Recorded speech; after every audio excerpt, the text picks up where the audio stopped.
পিঠেলজি, কবি ভবানীপ্রসাদ মজুমদার।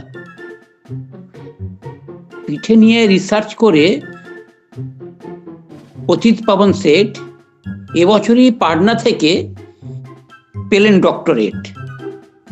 আজকে পিঠে ফসকা কেন, দেহে কষ্ট গর্ত, কোথায় পিঠের জন্মভূমি, স্বর্গ নাকি মর্ত?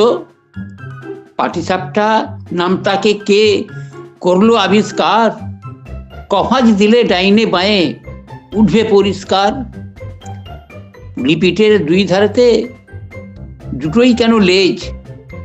কোন সে পিঠে দারুণ মিঠে, খেলেই বাড়ি তেজ? কোন পিঠেটা খেলেই ভীষণ বাড়বে মনের জোর? কোন সে পিঠে চিবিয়ে খেতে রাত হয়ে যায় ভোর? কোন সালতে সরু চাগলির প্রথম প্রচলন? কোন দেশেতে মুখ সাউলির আদর সারাক্ষণ? কোন সে জেলার গোকুল গ্রামে কোন বাড়িতে কবে গোকুল পিঠে সর্বপ্রথম জন্ম নিল ভবে? কষের দুধে কষ পুলি ফুটবে কত ঘন্টা, হিসেব মতো মিলিয়ে নেবে তিথি এবং ঘন্টা। পুর কিসে হয় পুলি পিঠের কিংবা পাটিসাপটা? পুরটা কখন পুড়তে হবে, বিফোর নাকি আফটার? পৌষ পার্বণ উৎসবটার কোন সালেতে শুরু?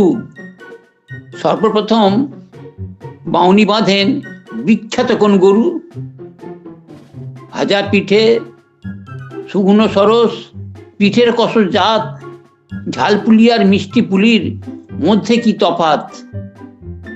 হাজার পিঠের হাজার নিয়ম, হাজার রকম স্বাদ, একটু এদিক ওদিক হলেই সব কিছু বরবাদ। এমনি করে তথ্য লিখেই পতিত পাবন শেঠ বিশ্ববাসীর মুন্ডুগুলো করেই দিলেন হিট। ফিলোসফিতে ডিফিল মেলে, লিটারেচারে ডিলিট, পিঠেলজিতে থিসিস লিখে ডিগ্রি পেলেন ডিপিট। নমস্কার, শুভ পৌষ পার্বণ।